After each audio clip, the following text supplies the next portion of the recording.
The last thing I remember before the floor came up to meet me was the sound of my own name. Arthur Mitchell.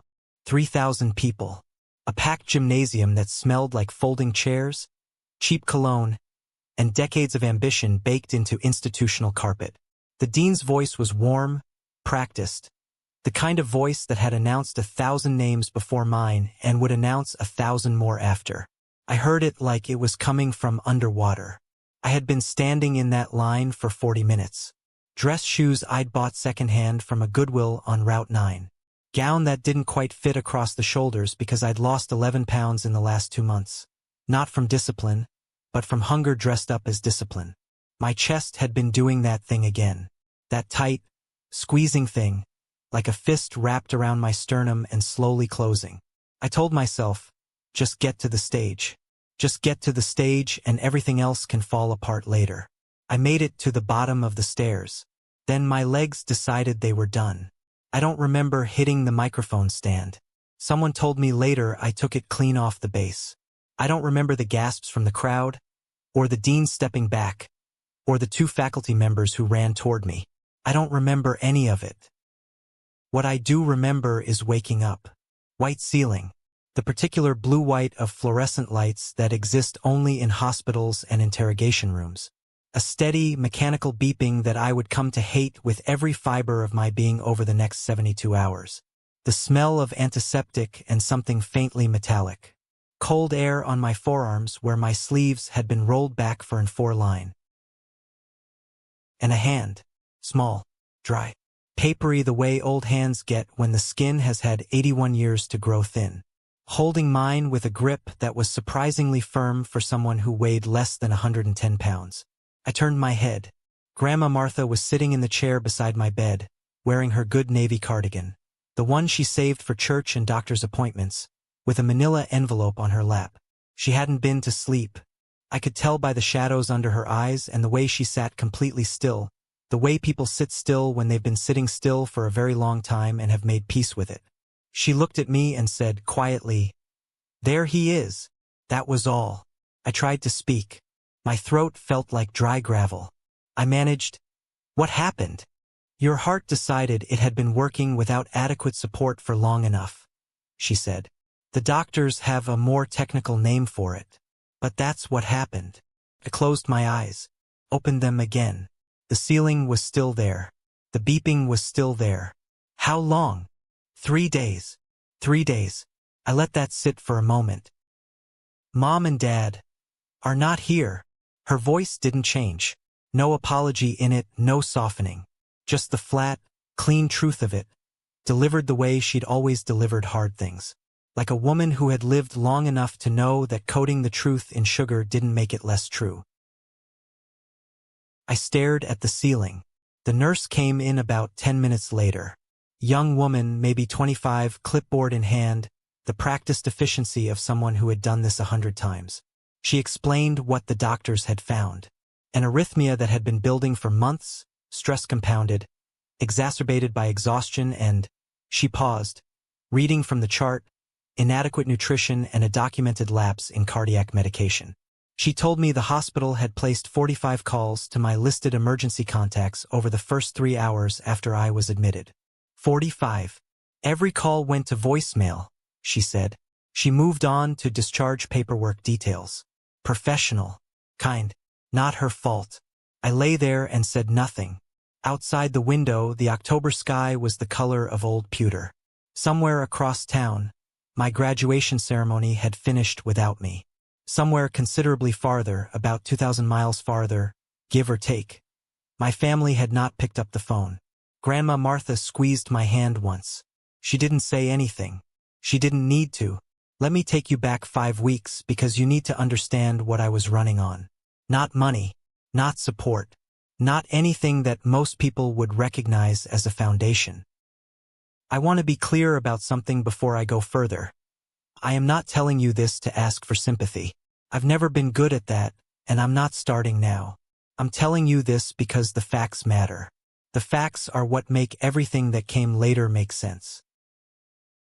I was working 3 jobs. The first was construction labor. Day shifts, 5 days a week, starting at 6:15 in the morning. Mixing concrete, hauling drywall, doing whatever the foreman pointed at. It paid $17.50 an hour, which sounds reasonable until you factor in the steel-toed boots I'd bought on credit, the gas to get there, and the fact that my body was trying to run an engineering degree at the same time. The second job was at a building supply store out on the highway evenings, 3 nights a week. Helping contractors load lumber, answering questions about fasteners and adhesives, keeping the yard organized. Another $12 an hour.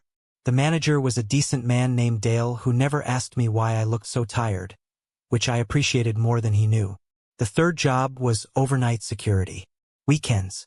Sitting in a booth outside a pharmaceutical warehouse from 11 p.m. to 7 a.m., watching a mostly empty parking lot while trying to study. I kept a thermos of black coffee and a legal pad full of structural load calculations on the counter beside me. I was sleeping, on average, 4 hours a night. I was eating, on average, and I mean this literally, 1 real meal per day. Grocery outlet bread that was 2 days from the markdown date.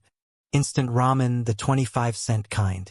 On good weeks, a rotisserie chicken from the discount rack at closing time. I kept a running list in my phone of which stores marked down their bakery items on which days.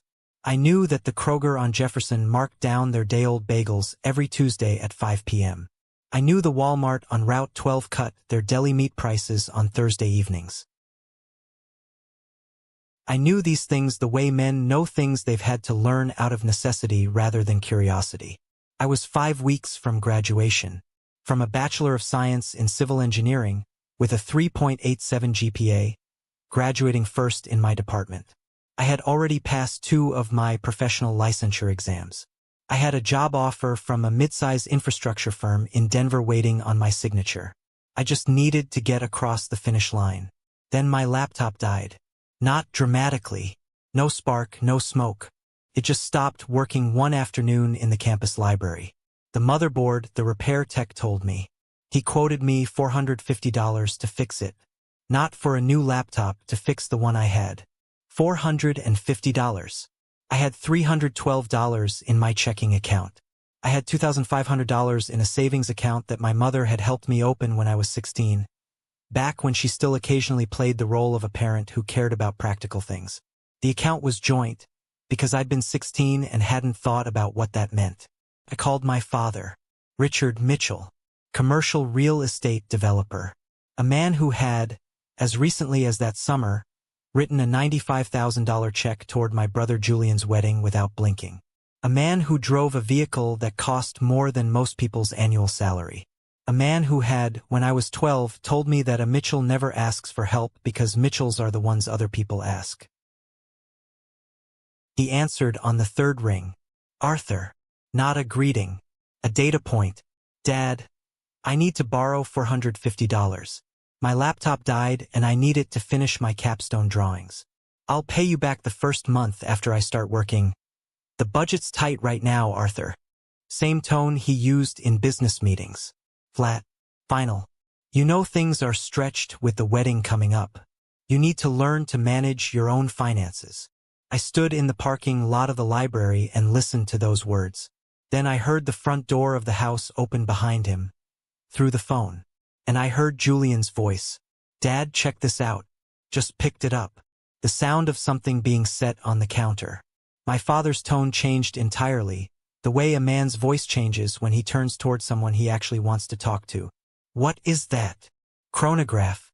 Designer piece. Had it custom matched to the suit. The tailor said the dial color was, how much? $1,400. Worth every dollar though, right? A pause. The small, familiar sound of a card being slid across a counter. Absolutely, my father said. Good eye.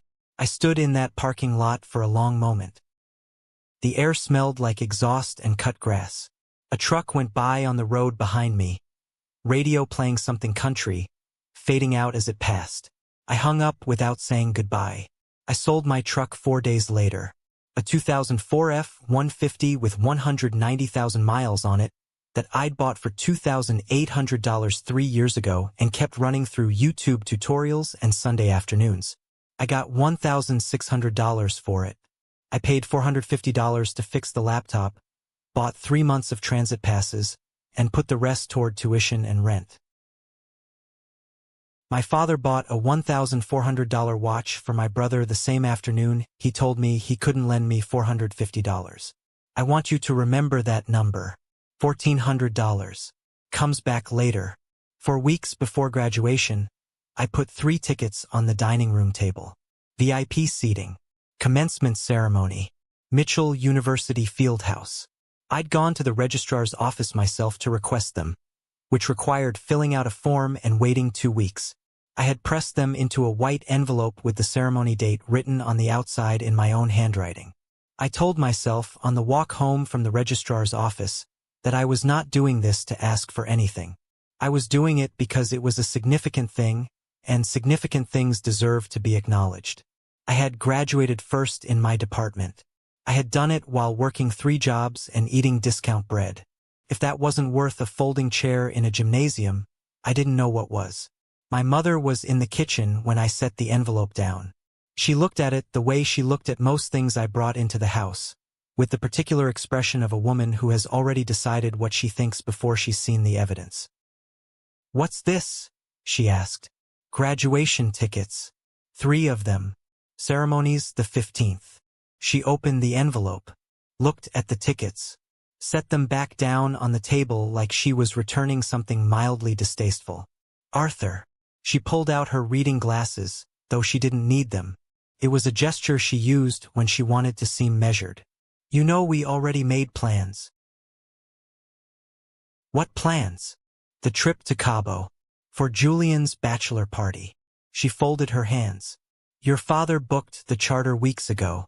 It was the only window before the rehearsal dinners start." I waited. "We can watch the live stream," she added. "They post those online now, don't they?" I looked at her for a long moment. Beatrice Mitchell, née Carroll. A woman who had grown up poor in a way she never talked about but never forgot.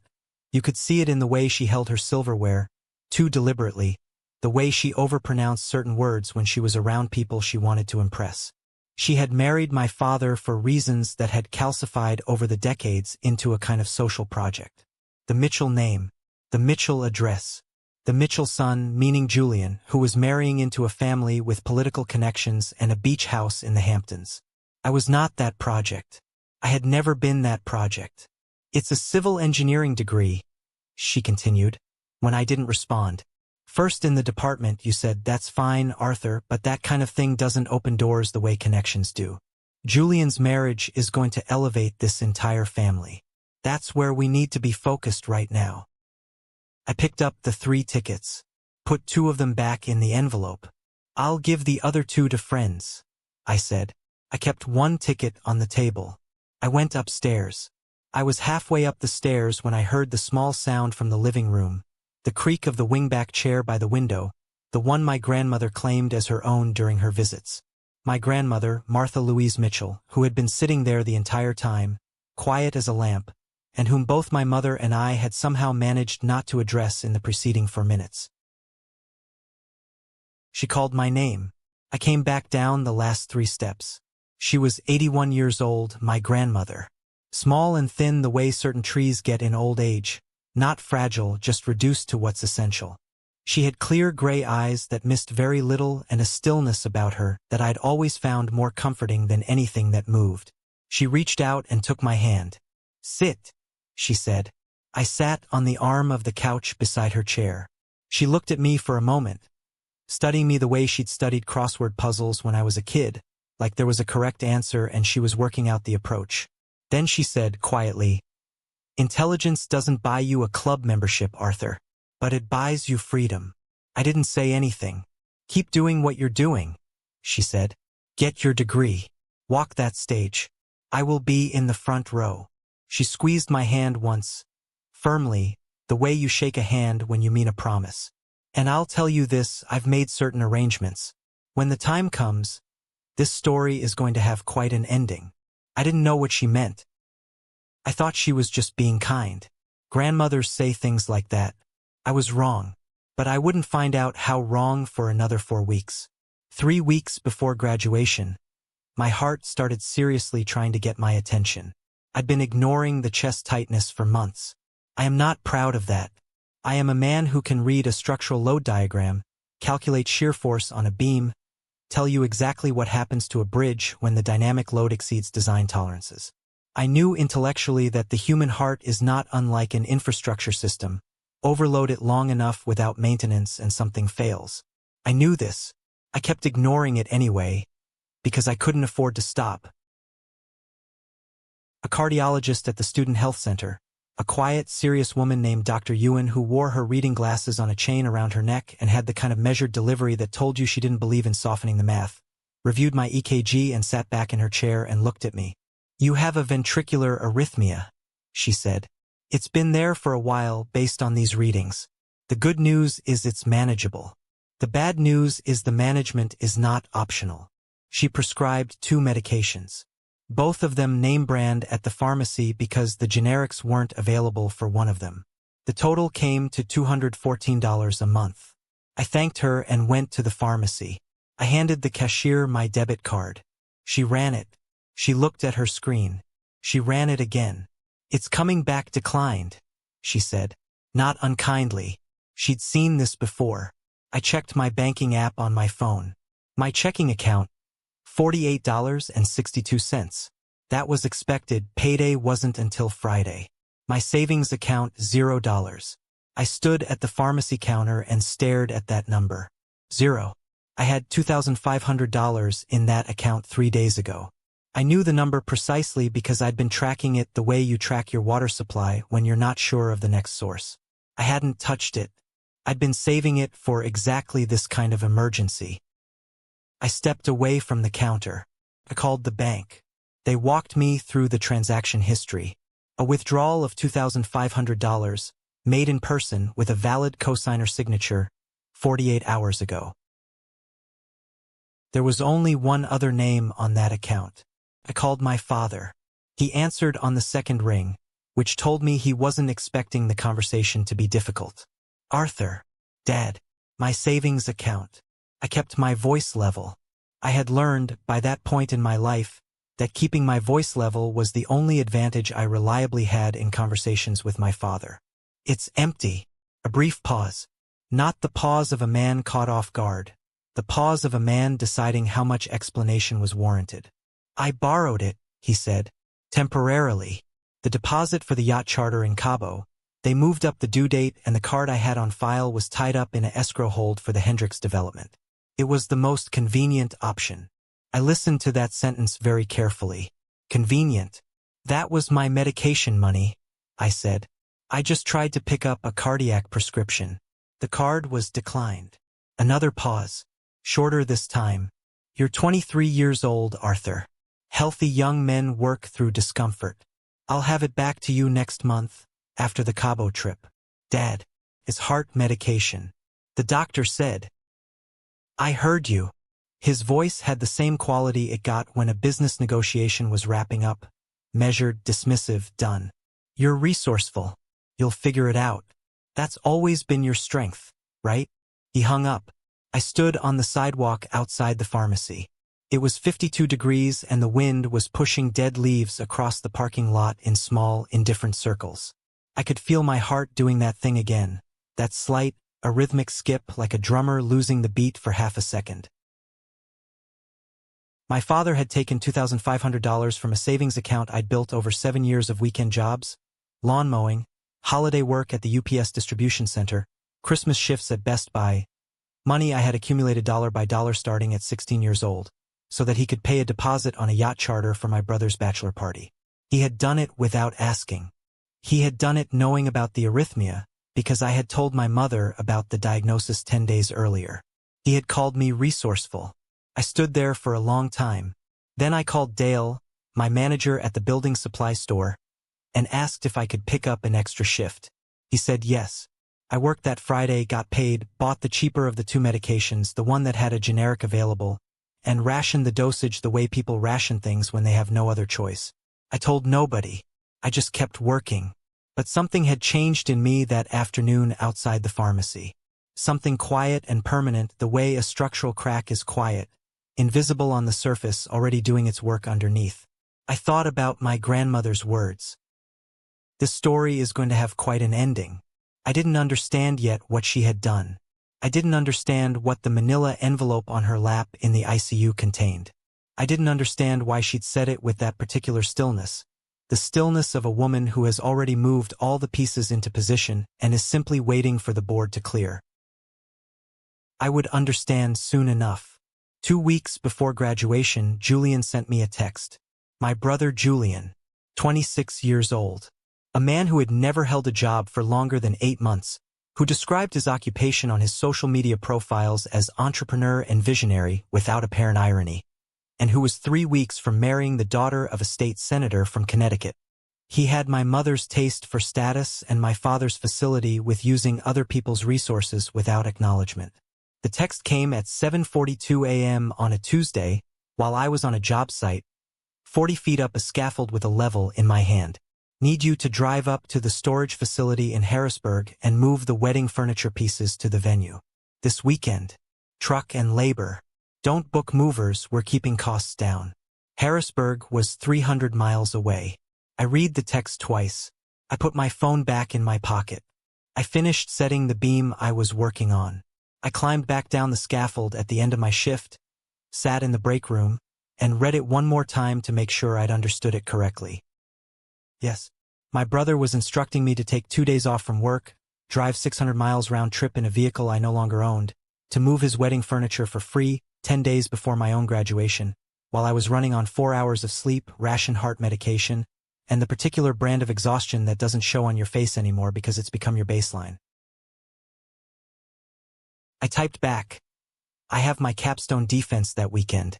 Also, I sold the truck. 40 minutes passed. Then, get a rental. Dad will cover it. I stared at that. Then my phone rang. My father. Your brother needs you, he said without preamble.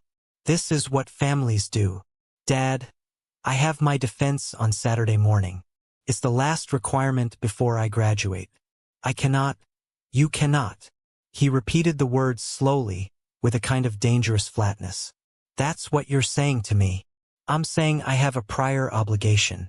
The most important academic deadline of my life. Let me be clear about something, Arthur. His voice had that quality now, the one that meant the negotiation was over and he was handing down a ruling. If you can't make yourself useful to this family, then I have no obligation to maintain responsibility for you. You haven't maintained any responsibility for me in. I'll take care of it, he said. He hung up. 30 minutes later, I received an email from my father's HR department. I was still listed as a dependent on his employer health plan, a provision he'd maintained because it cost him nothing. The email informed me that my coverage had been terminated effective immediately. Per the plan administrator, a primary subscriber can remove dependents at any time. I sat with that email for a long time. I had a diagnosed ventricular arrhythmia. I was rationing my cardiac medication because my father had stolen my savings to fund a yacht trip. And now he had pulled my health insurance. 10 days before the physical stress of graduation and the final push of 3 concurrent jobs was scheduled to peak. I did not call him back. There was nothing to say. I called Grandma Martha instead. She answered on the first ring, which surprised me. She usually let unknown numbers go. But she knew it was me. She always seemed to know. I sat in my car in the parking lot of the job site, and I told her everything. The arrhythmia, the medication, the $2,500, the insurance. My voice stayed level until the very end, and then it didn't, just for about 4 seconds, and I hated those 4 seconds, but they happened. She listened to all of it without interrupting. When I finished, there was a moment of silence. Then she said, Arthur, I need you to do one thing. What? Get yourself to that stage on the 15th. Whatever it costs you physically to get there, you get there. You walk up, you accept that degree, and you look for me in the front row. Grandma, I'll cover the medications. I'm calling the pharmacy today. I want you to hear me carefully now. A pause. Everything your grandfather and I built, everything that was supposed to provide for this family, there are structures in place that your father never bothered to read the fine print on. He assumed. People like your father always assume. Another pause. The 15th, she said. Front row. Don't be late. She hung up. I sat in the parking lot and breathed. My chest was tight. My hands were gripping the steering wheel harder than necessary. Outside, two guys from the job site were walking to their truck, laughing about something, their voices fading. I thought about fine print. I thought about assumptions. I thought about my grandmother at 81 years old, holding a manila envelope, sitting very still in a front row seat at a graduation ceremony with the quiet patience of someone who had already decided exactly how this was going to end. The morning of the 15th, I received a photograph at 7:22 a.m. It came from my brother's Instagram story, screenshot and sent to my phone by a girl I'd gone to high school with who thought I'd want to see it. Julian and my parents in matching resort wear. My father in a linen shirt, my mother in a white sundress that probably cost more than my monthly rent. Raising champagne flutes in what appeared to be the first-class cabin of a commercial flight. Below Julian's face, a caption, "Living the Cabo life. Leaving the L's back home." I stared at that photograph for exactly the length of time it took me to walk from my apartment door to my car.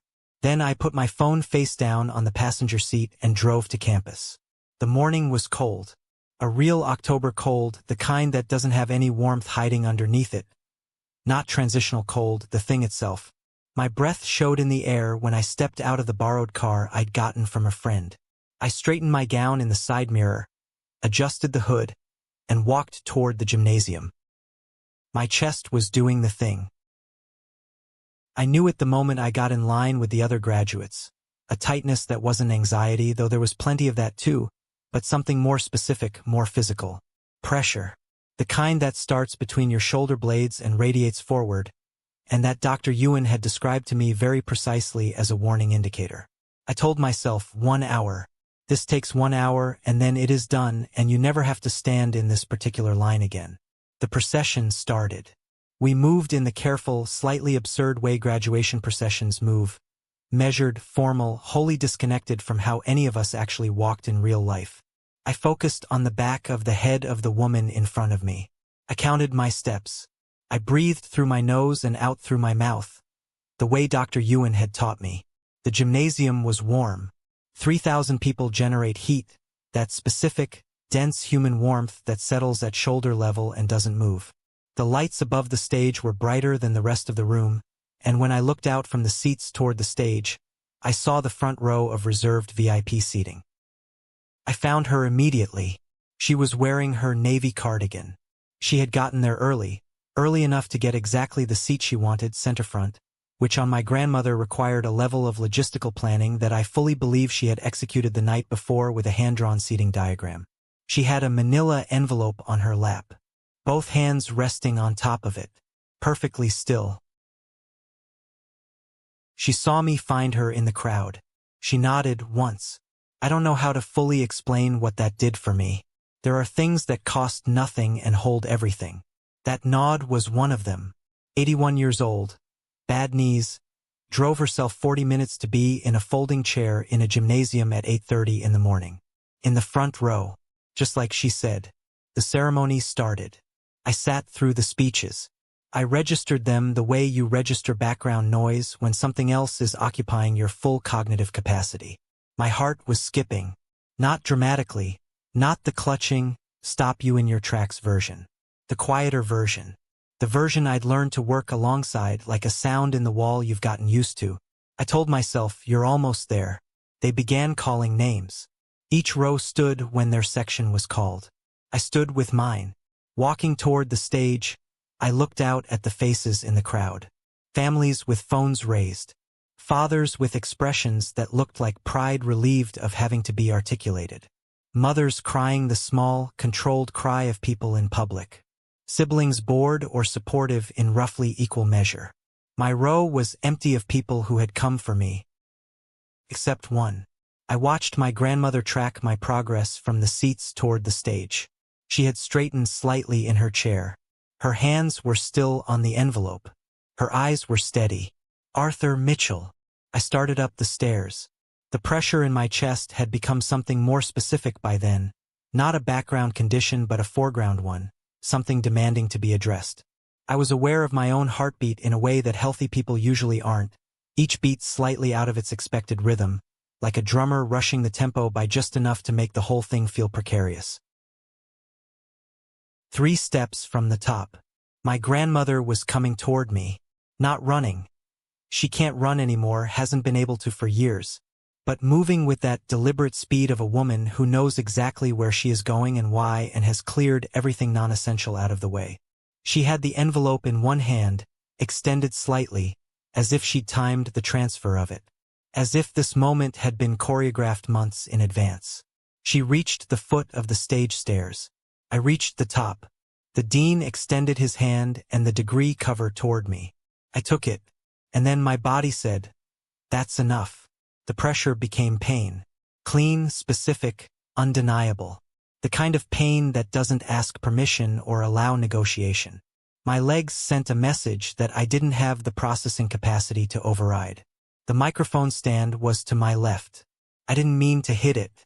I caught the bass on the way down and it went sideways, and the amplified clang of it hitting the stage was the last thing I clearly heard. That, and 3,000 people drawing breath simultaneously, a sound like the world pulling back before something hits. My grandmother's voice, from somewhere near the floor of the stage, saying my name. Then nothing. 3 days of nothing. Then white ceiling. Blue-white lights. The mechanical beeping of a heart monitor. The smell of antiseptic. And a small, dry hand, holding mine with a grip like a promise that hadn't been broken. "There he is," she said. The manila envelope was still on her lap. She had held onto it through the fall, through the ambulance, through 3 days of my unconsciousness, through 45 unanswered phone calls, through whatever it felt like to sit alone in an ICU waiting room at 81 years old because the people who should have been there were posting champagne photographs over the Pacific. She had kept it on her lap this whole time, because she wasn't finished yet, and neither was I. I was awake for maybe 10 minutes before I picked up my phone. Grandma Martha didn't try to stop me. She just watched, with that same stillness, as I reached for it on the bedside table where someone had set it to charge. The screen lit up. 104 missed calls. Not all of them were my parents. 11 were from numbers I didn't recognize, journalists I'd later find out, from the campus paper and 2 local news stations who had filmed the collapse. 12 were from classmates and professors. 4 were from Dale, my manager at the building supply store, who I would later learn had sent flowers to the hospital after hearing what happened. The rest were from Richard and Beatrice Mitchell. I scrolled to the texts. The first message from my mother came in at approximately 2 hours after I'd been admitted. I know the timestamp because I checked. It read, "Arthur, we're hearing something happened at graduation. Please call when you're able." That was the last message that mentioned me. Every single communication after that, and there were 41 of them spread across 3 days, was about money. Our card was declined at the restaurant. Something is wrong with the account. Julian's venue deposit payment bounced. This is a disaster. Arthur, call us now. The florist is saying the check didn't clear. Do you have any idea what you've done? Helena's parents are asking questions. Helena was Julian's fiancée. Helena's father was a man whose name appeared on 3 county commission buildings and who had, according to my mother's entire social strategy for the past 2 years, the power to elevate the Mitchell family into a tier they had been auditioning for since before I was born. "We will lose everything if you don't fix this today. Call." I read every message. I read them the way you read a document you're going to need to reference later, carefully, without letting the content move you, storing it for use. Then I set the phone face down on the blanket. "How long have you known?" I asked. My grandmother didn't pretend not to understand the question. "That your father was spending money he didn't have?" She adjusted the envelope on her lap. "Since the summer your grandfather passed. That was 7 years ago. Your father had his hand in 3 accounts within 40 days of the funeral. He'd convinced himself it was his by inheritance, which tells you something about what he thought of the paperwork he'd never read." I looked at the ceiling. "And you waited." "I waited until the right moment," she said. "There's a difference." The nurse came in at that point to check my vitals. She was the same young woman from the first night, and she gave me a small, genuine smile when she saw my eyes open. She checked the monitor. She wrote things on her clipboard. "Your heart is settling into a better rhythm. she said. The procedure went well. Dr. Ewan wants to do a follow-up on Friday, but the signs are positive. She paused at the door on her way out. Your grandmother refused to leave, she said. 3 days. We offered her the family waiting room twice. She said she was fine where she was. She closed the door. I turned and looked at the woman sitting beside me. 81 years old, in her good navy cardigan, with a manila envelope on her lap and a back that had to be aching from 3 days in a hospital chair. She met my eyes without flinching. The envelope, I said. When you're ready, she said. I pushed myself up slightly against the pillow. The 4-line pulled at my arm. The heart monitor beeped its steady, reliable rhythm, telling the room what my body was doing whether I wanted it to or not. I'm ready, I said. She didn't open it yet. She said, what I'm about to show you was your grandfather's final decision, not mine. I was simply the custodian. Then she opened the envelope. His name was Harold James Mitchell, Korean War veteran, former construction foreman who had built, by his own hands and his own crew, 11 commercial buildings in 3 counties over a 40-year career. A man who had never owned anything he hadn't earned and had kept meticulous records of every dollar that came in and every dollar that went out, because he had grown up in the kind of poverty where imprecision was a luxury you couldn't afford. He died 7 years ago, and I had not fully understood until that afternoon in the ICU just how thoroughly he had seen through the people living in his house. My grandmother walked me through the documents one at a time. The first was a trust instrument. 12 pages, dense with legal language, executed by a probate attorney in 2009, 6 years before Harold died, meaning he had made these decisions when he was clear-headed and deliberate, not in the diminished urgency of illness. The trust established that a significant portion of Harold's assets, cash holdings, investment accounts, and specific real estate holdings, were held in trust for his younger grandson, Arthur James Mitchell, to be administered by Martha Louise Mitchell as sole trustee. The distribution trigger, the date Arthur received his first post-secondary degree. That date was the 15th. The date I had collapsed on the stage. The date my parents were posting champagne photographs on a flight to Cabo. The trust had activated automatically upon verification of my enrollment status with the university, which the attorney's office had confirmed independently. No action required from me. No signature from my parents. No notification to Richard or Beatrice in advance. Harold had specifically excluded them from advance notice. He had written that exclusion into the document by name, with a 1-sentence explanation that my grandmother read to me aloud. Richard has demonstrated a consistent inability to distinguish between his own property and the property of others. 12 words. My grandfather had distilled 20 years of observation into 12 words. The second document was a property deed. The house my parents lived in, the 4-bedroom colonial with the 3-car garage on Sycamore Drive that my mother used as her primary evidence that the Mitchell family had arrived, sat on a parcel of land that Harold had purchased in 1987. The house itself was my parents' construction, built in 2003 with a mortgage my father had taken out against the land. The land, however, had never been transferred. It had remained quietly in Harold's name and then in the trust.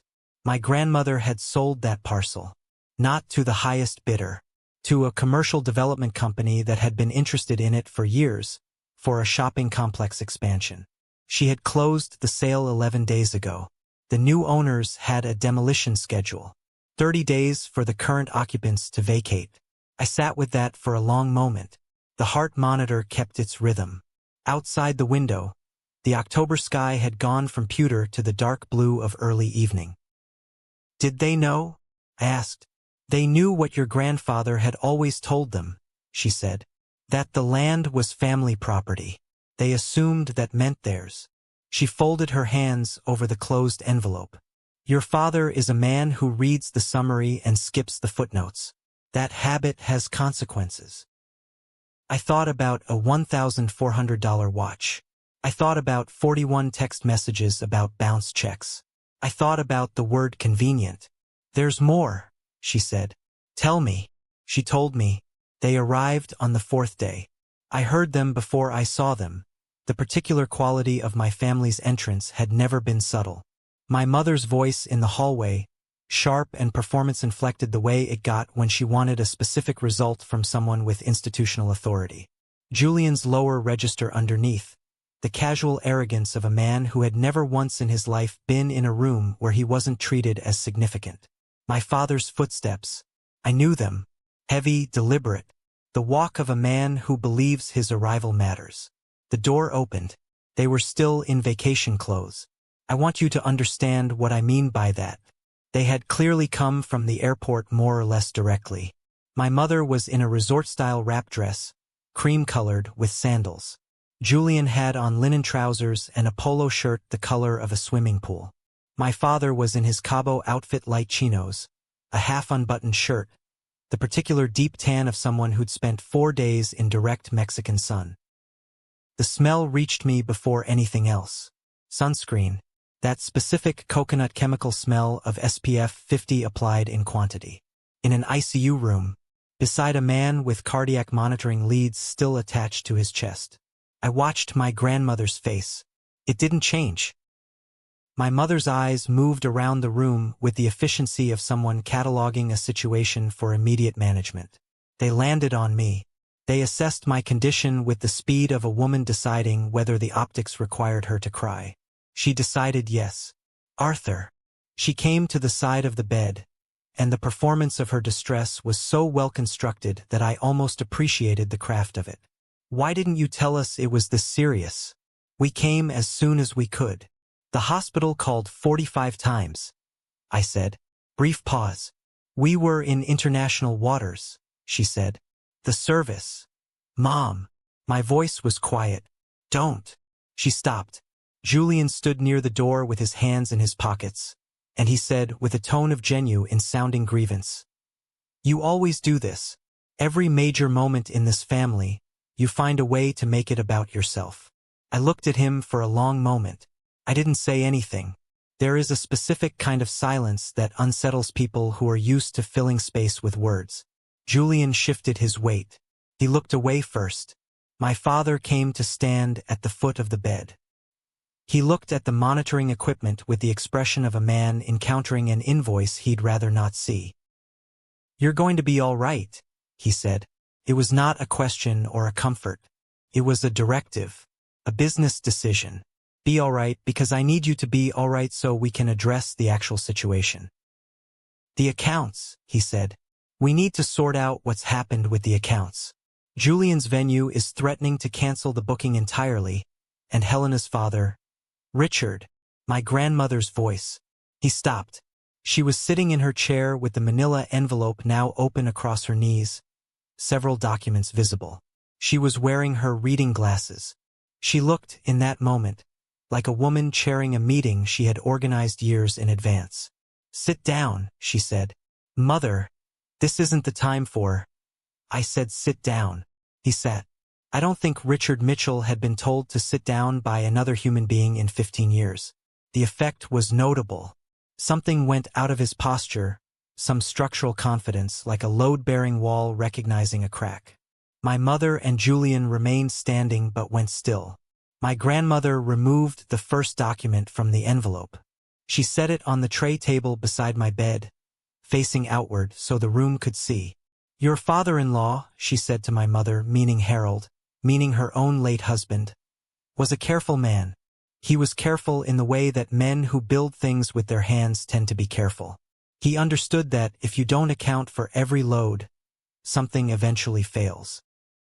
She set the second document beside the first. "He saw you clearly, Beatrice. Both of you. He loved his son because Harold was a man who committed to what he started. But he was not confused about what his son had become." She removed her glasses and looked at my father directly. "You've been spending trust money for 7 years, Richard. Not your inheritance. A trust you were never named in. Every disbursement your attorney made to you after Harold passed, and your attorney did make disbursements because he believed the verbal representations you gave him about your standing. Every one of those was drawn against the principle that legally belonged to Arthur." The room was very quiet. The heart monitor kept beeping. Julian opened his mouth, closed it. "The land," my father said. His voice had changed. Something had left it. The house is scheduled for demolition in 26 days, my grandmother said. The parcel sold to Meridian Commercial Development 11 days ago. The transaction is complete and recorded. My mother made a sound I had never heard her make before. Small, involuntary, like the sound a structure makes before it shifts. You have 30 days from the date of sale to remove your belongings, my grandmother said. I'd suggest starting soon. What happened next took 40 minutes. I know because I watched the clock on the wall above the door. One of those standard hospital clocks, black frame, white face, the kind designed to be readable from across a room. I watched it the way you watch something when the alternative is watching people realize that the life they thought they had doesn't exist. My grandmother was methodical. She had the patience of someone who had waited 7 years for this particular meeting and had no intention of rushing it. The third document was a full accounting of the trust assets. Total value, as of the most recent appraisal, net of the disbursements that had been incorrectly redirected to my father. The number was substantial, more than I had understood from our earlier conversation, because my grandmother had said significant and I had not pressed for the figure. I pressed now. She told me. My mother sat down. She found the chair near the window without looking at it, the way people sit when their legs make the decision before their brain catches up.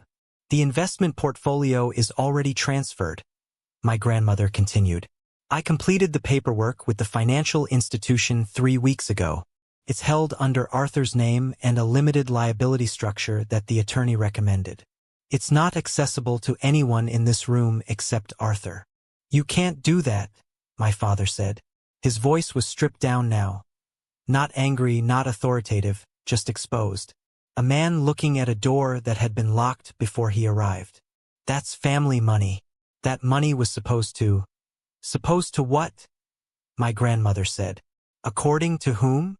He didn't answer, because there was no answer. There had never been a document. There had never been a meeting with an attorney or a conversation with Harold that had been recorded or witnessed. There had been an assumption. A confident, unexamined assumption, the kind that persists because no one has ever challenged it. Harold had anticipated exactly this.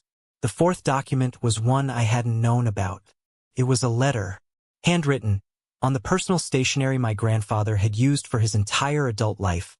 Cream-colored paper, his name and contractor's license number printed at the top, dated 14 months before his death. Witnessed by 2 signatures I didn't recognize and notarized. My grandmother read it aloud. Harold's voice in his handwriting was different from how I remembered his speaking voice. More formal, more deliberate. The voice of a man who understood that some things needed to outlast the moment of their saying. He wrote about Arthur, about me in specific terms. He wrote about watching me work. About the lawn mowing jobs at 12, the paper route at 14, the way I'd saved for 3 months to buy my first set of drafting tools because I decided I wanted to learn technical drawing.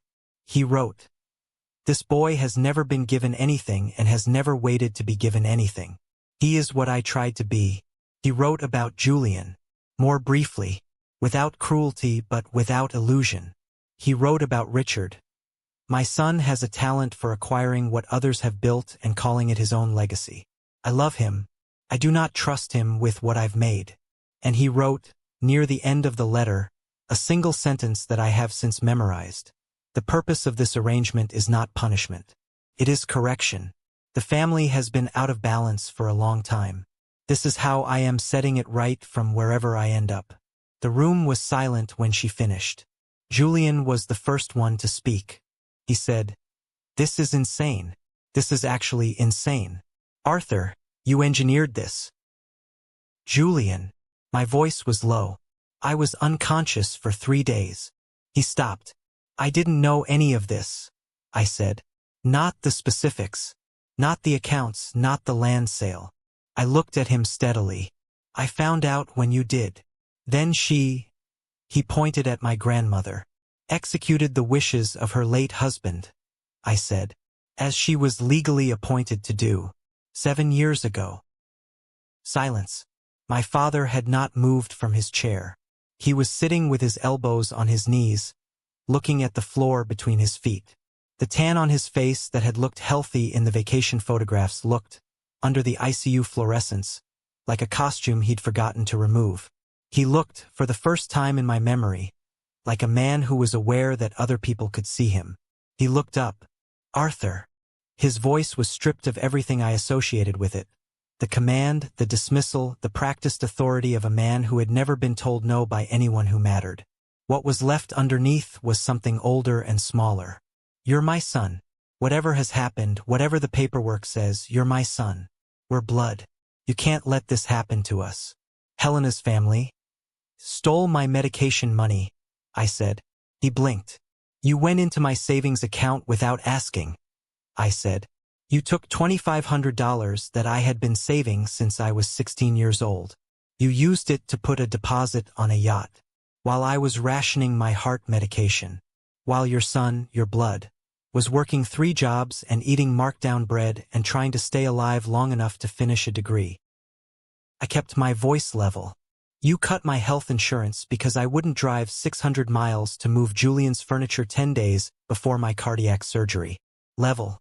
You sent 41 text messages while I was in the ICU. Not one of them asked how I was." Level. The doctors called 45 times. Level. You were posting photographs. I let that sit. "I am not your son," I said. "I am the owner of the land your house is built on, and you have 26 days. My father stood up slowly. The movement of a man whose body is registering something his mind hasn't fully processed yet. He crossed toward me. Not with anger. That was the thing I hadn't expected. I had prepared myself for the anger, for the version of my father who managed difficulty through volume and intimidation. That version didn't come. What came instead was worse in its way. He stopped 2 feet from my bed. His hands were loose at his sides. The sun had burned a faint line across the back of his neck, where the collar of his resort shirt ended. He was 61 years old, and in that fluorescent light, every year of it was visible. "Arthur," he said, "just my name." There was something in it that reached for the version of me that had wanted, for 23 years, for that voice to come with warmth behind it. Boys learn very early whether their father's voice is a place of safety. I had learned very early that mine wasn't, and I had built myself accordingly. But the echo of the want was still there. I acknowledged it. I did not act on it. "You stole my medication," I said. "You left me without insurance. You let 45 calls go to voicemail while I was in surgery." He said nothing. "I have a letter," I said, "from a man who understood what that meant, who understood it 7 years ago. That's the man who built what you've been living off. Not you." My father's jaw worked. "I need you to leave," I said.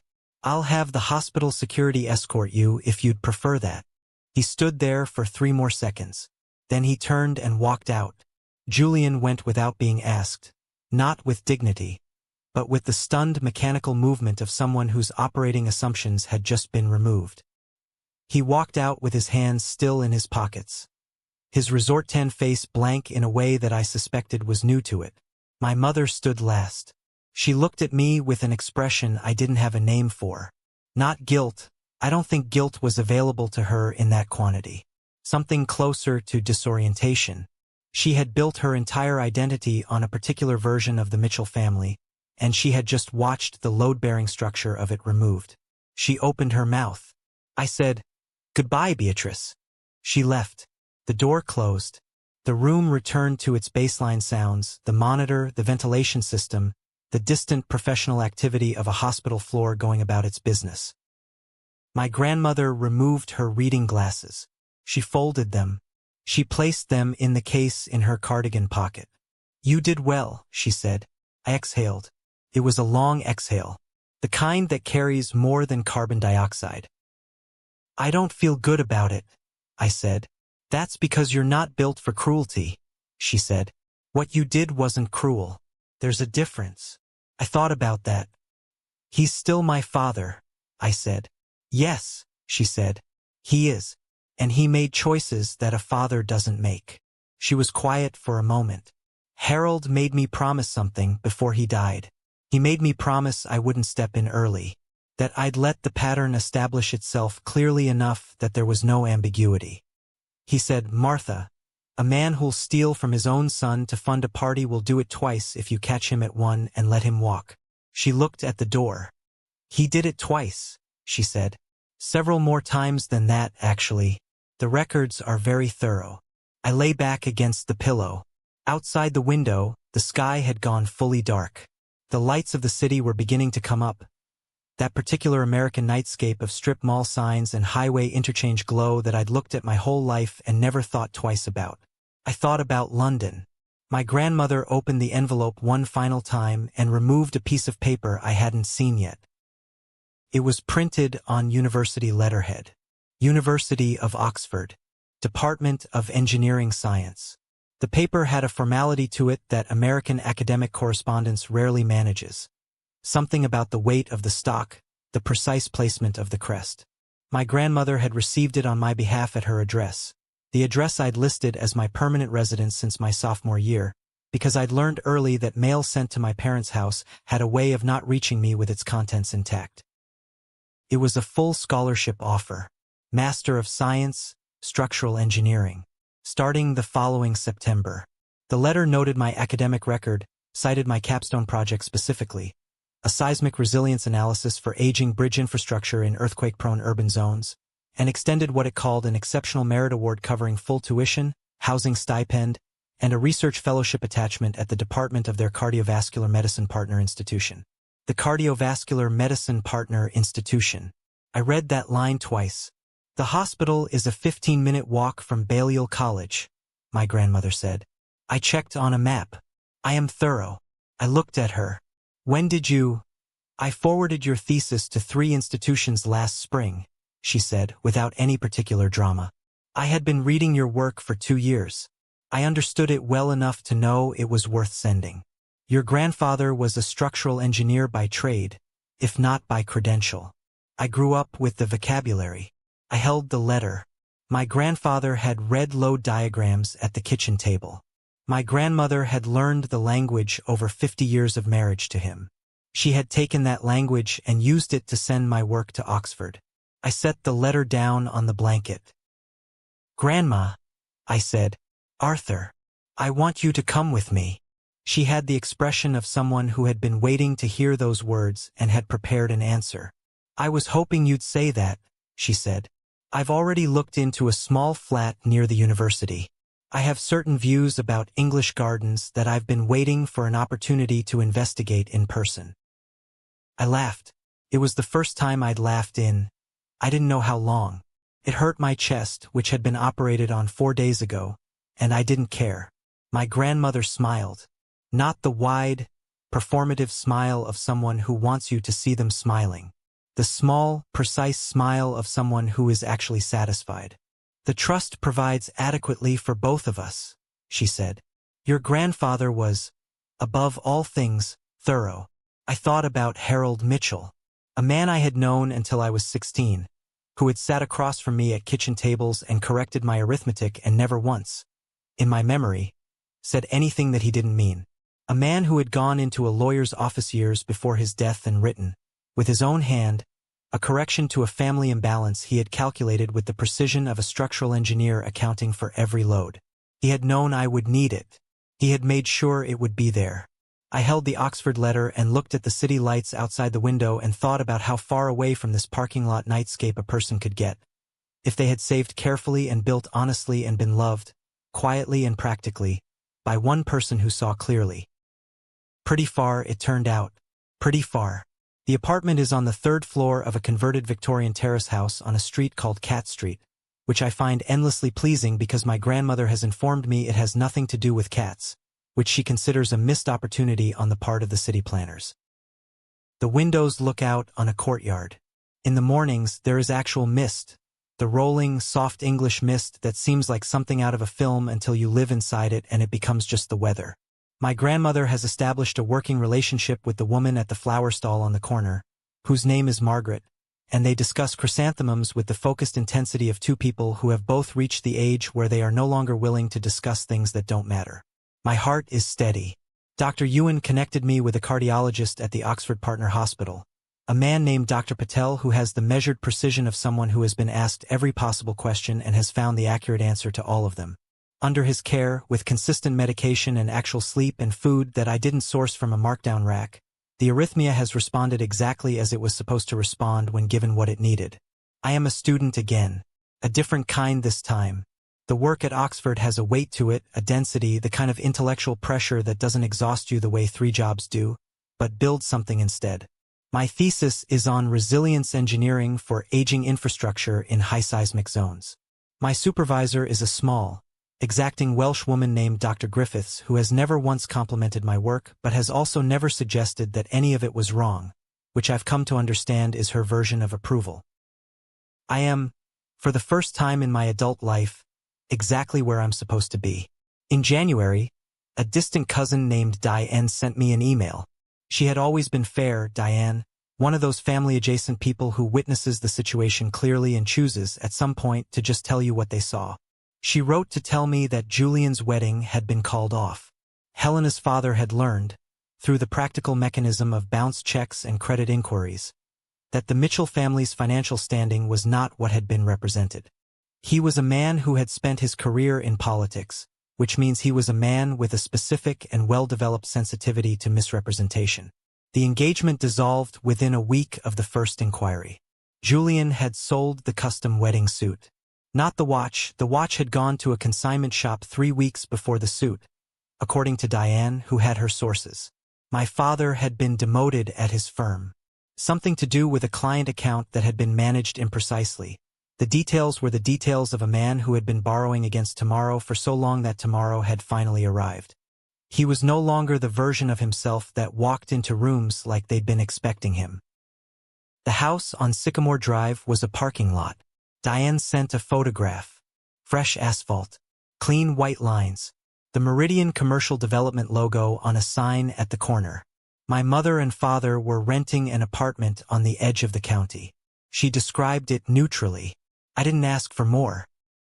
They had been sending emails. Not many. A few. The tone had changed with each one, moving through the phases of people who are accustomed to being answered and have begun to understand that they might not be. The most recent one was from my father. It was short. It contained, near the end, a sentence about financial difficulty and the hope that I might be willing to discuss an arrangement. And it closed with the word that had once been his verdict on my situation. You were always so self-sufficient, he wrote. I'm sure you understand how these things go. I read the email on a Tuesday morning, sitting in the apartment with tea going cold beside me and the mist doing its thing outside the window. I set up an auto-reply. One word. Self-sufficient. Then I closed the laptop, picked up my tea, and went to the window. Grandma Martha was in the courtyard below, in her good navy cardigan, speaking to Margaret about chrysanthemums. She looked up as if she sensed me there, the way she always seemed to sense where I was. She raised one hand. Small gesture. You're there. I'm here. That's enough. I raised mine back. Harold Mitchell had been a man who built things that were meant to last. He had understood, in the careful, load-bearing way of structural engineers and veterans and men who'd had to account for every variable, that the most important thing you can give a person is not money or position or a name that opens doors. It's a foundation that holds when everything else fails. He built one for me. He was right that it would be needed. And now, on the 3rd floor of a Victorian terrace house in Oxford, England, with my heart beating in its correct rhythm and my grandmother in the courtyard below, I am building on top of it. One load-bearing beam at a time. If you made it to the end of this story, you already know why I had to tell it. Drop a comment below and tell me, what would you have done in that hospital room?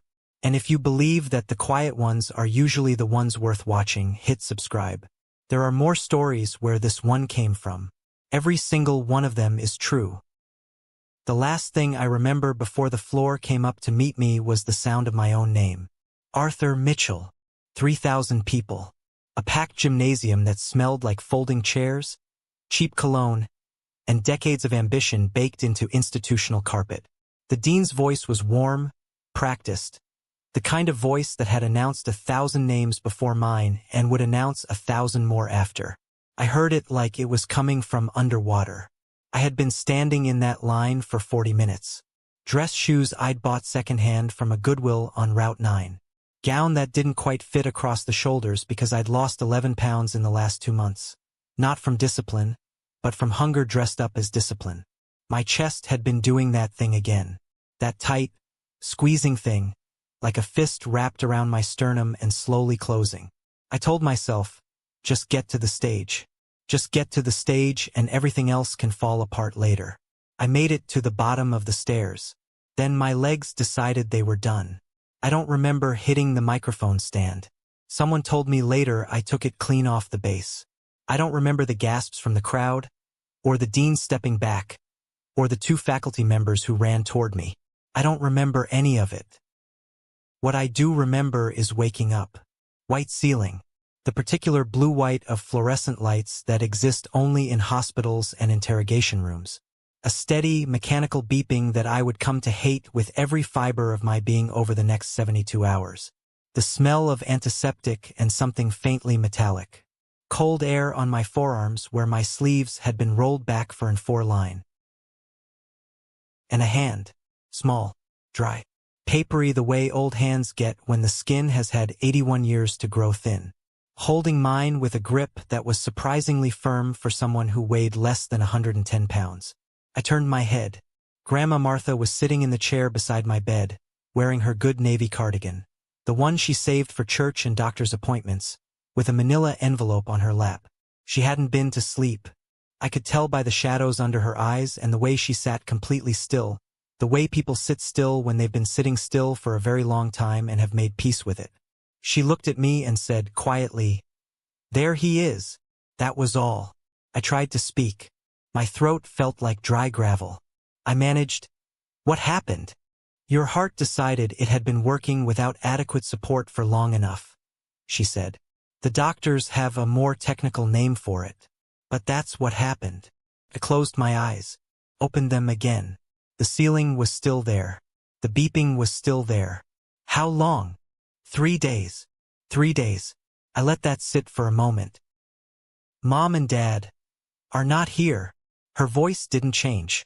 No apology in it, no softening.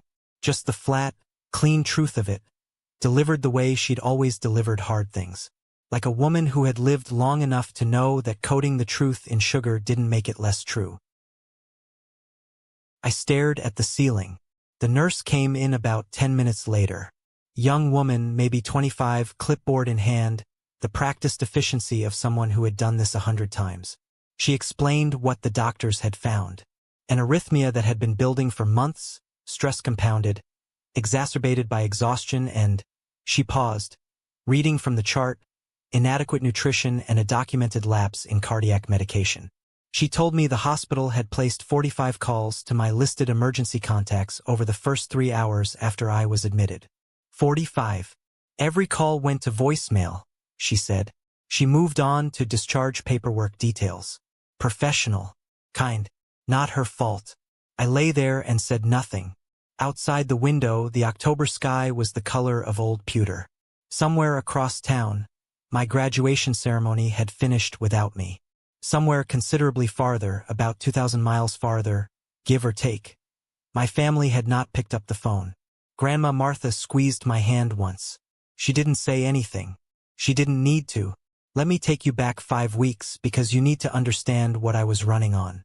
Not money, not support, not anything that most people would recognize as a foundation. I want to be clear about something before I go further. I am not telling you this to ask for sympathy.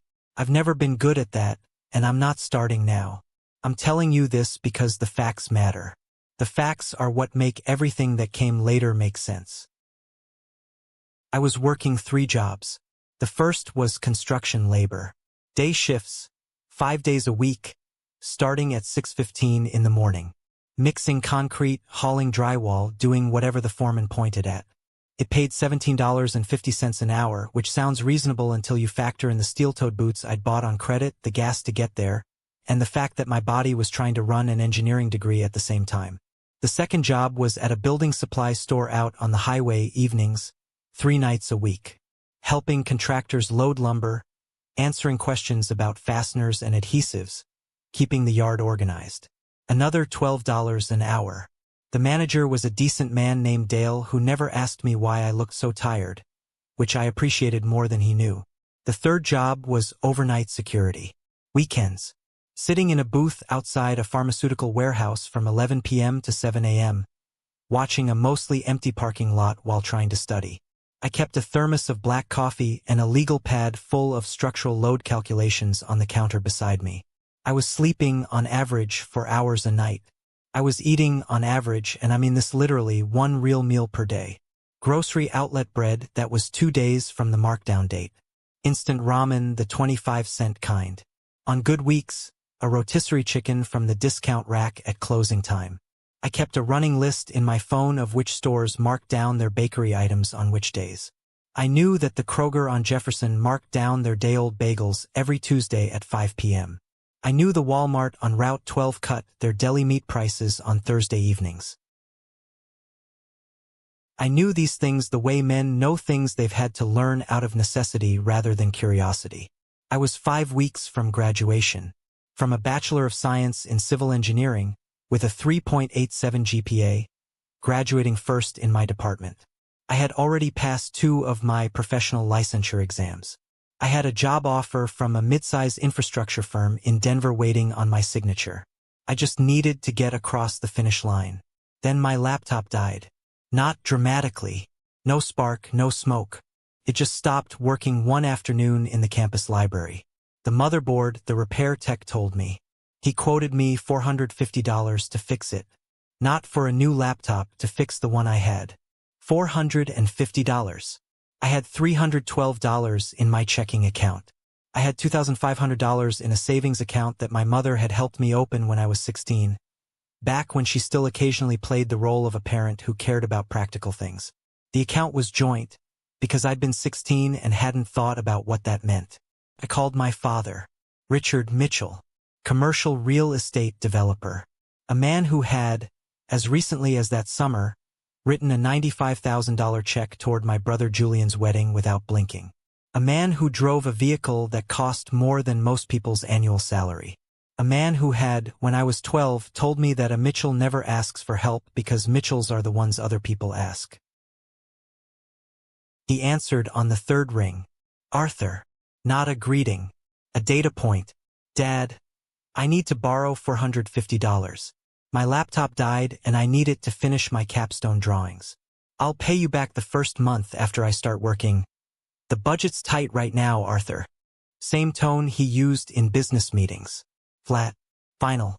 You know things are stretched with the wedding coming up. You need to learn to manage your own finances.